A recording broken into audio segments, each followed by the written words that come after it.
샬롬, 좋은 아침입니다. 서차원 목사입니다. 오늘은 우리를 대신해서 십자가에 죽은 예수님의 사랑과 고난을 묵상하는 그런 여유가 있는 날이 되길 기원합니다. 지난 수요일에는 제가 살고 있는 지역 대부분이 낮부터 정전이 되었습니다. 그 바람에 목요일 말씀을 준비하지 못했고, 그래서 어제는 말씀을 올리지 못했습니다. 죄송합니다. 오늘 우리가 함께 읽고 나눌 하나님의 말씀은 갈라디아서 2장 11절로 14절까지의 말씀입니다. 함께 읽겠습니다. 게바가 안디옥에 이르렀을 때에 책망받을 일이 있기로 내가 그를 대면하여 책망하였노라. 야고보에게서 온 어떤 이들이 이르기 전에 게바가 이방인과 함께 먹다가 그들이 오매 그가 할례자들을 두려워하여 떠나 물러가매 남은 유대인들도 그와 같이 외식함으로 바나바도 그들의 외식에 유혹되었느니라. 그러므로 나는 그들이 복음의 진리를 따라 바르게 행하지 아니함을 보고 모든 자 앞에서 게바에게 이르되 내가 유대인으로서 이방인을 따르고 유대인답게 살지 아니하면서 어찌하여 억지로 이방인을 유대인답게 살게 하려느냐 하였노라. 아멘. 베드로가 안디옥에 방문해서 이방인 기독교인들과 식사를 하고 있었습니다.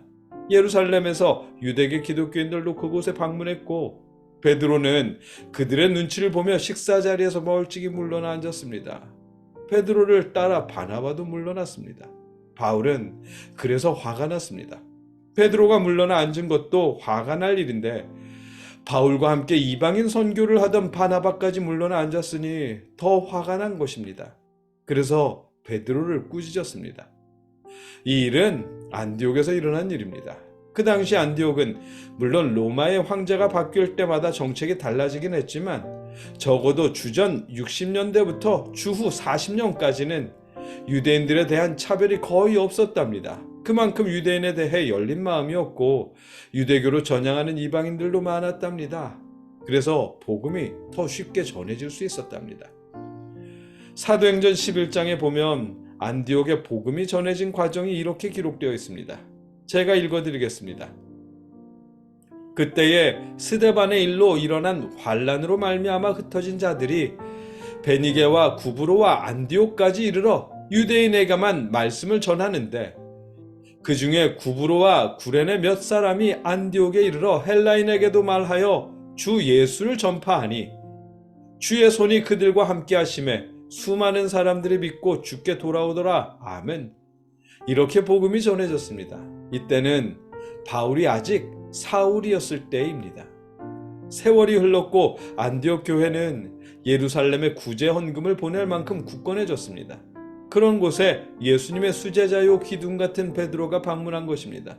그런데 베드로가 행위가 아니라 예수님의 공로로 의로워지고 구원받는다고 전하는 베드로가 그만 유대인의 식사 풍습을 따른 것입니다. 여러분도 아시는 것처럼 유대인은 할례받지 않은 이방인과 식탁을 나누면 안 되잖아요. 그리스도의 제자인 베드로가 왜 그랬는지 모르겠지만 갑자기 유대인의 풍습을 따라한 것입니다.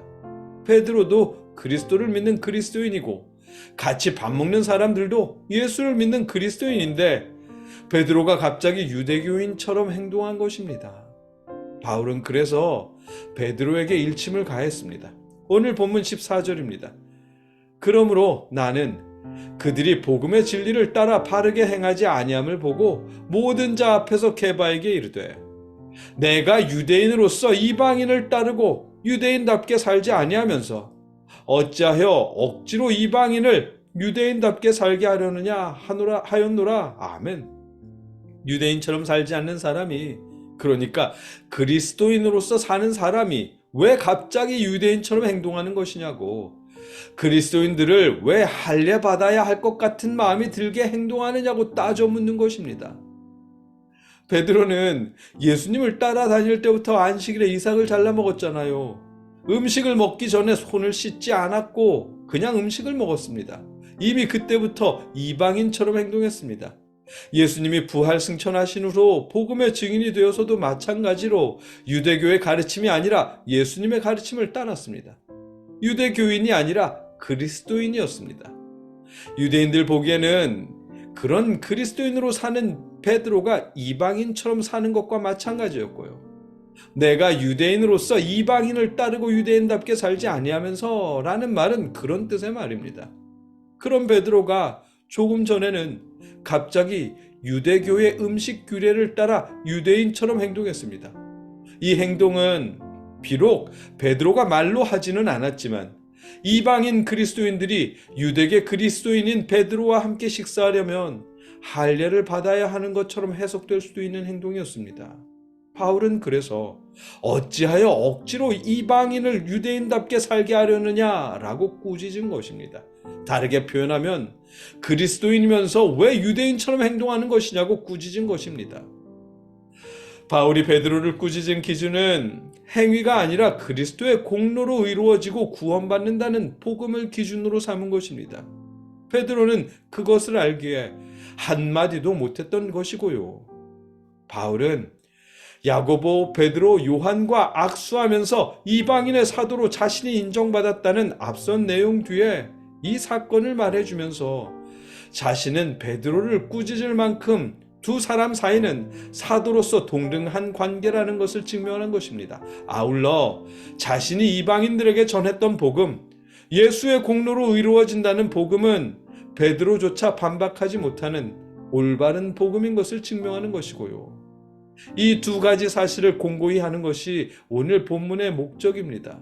그리고 우리는 이 본문을 통해 한 가지 사실을 더 알 수 있는 것입니다. 그것은 그리스도인이면 그리스도인답게 살아야 한다는 것입니다. 베드로가 그리스도인이면서 갑자기 유대인처럼 행동하는 바람에 꾸짖음을 들었잖아요. 그리스도인인 베드로가 유대인처럼 행동하면 꾸짖음을 들어도 찍소리할 수 없는 것입니다. 마찬가지로 우리가 그리스도인이면서 안 믿는 사람들처럼 살면 우리도 꾸짖음을 들을 수밖에 없는 것입니다. 그리스도인인 우리가 안 믿는 사람들처럼 살면서 안 믿는 사람을 그리스도인으로 만들 방법은 없는 것이거든요.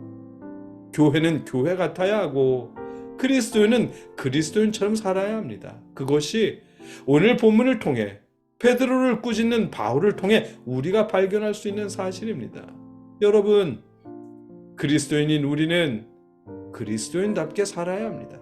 여러분과 제가, 우리 턴투갓의 식구들이 그리스도인으로 살아갈 수 있기를 바랍니다. 기도하겠습니다. 사랑의 아버지 하나님, 우리는 그리스도 예수를 믿고 따르는 그리스도인입니다. 우리가 끝까지 그리스도인답게 살 수 있도록 아버지 붙잡아 주시옵소서. 감사합니다. 예수님의 이름으로 기도드립니다. 아멘.